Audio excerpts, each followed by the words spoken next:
Pak. Ni nak kenalkan bakal menantu. Apa namanya girlfriend kamu lah ya? Wanzah. Bukan pakcik tanya nama saya ke? Bukan. Maksud bapak saya tu, apa ke namanya tu macam kiranya. Jadi bapak saya kata kiranya awak ni girlfriend saya lah. Jadi apa ke namanya girlfriend kamu ni? Ya, saya girlfriend anak pakcik. Bapak saya tanya nama awak tu.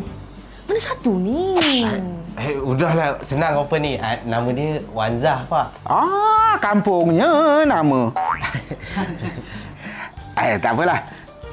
Makanlah roti tu. Jemput. Roti? Mana roti ni?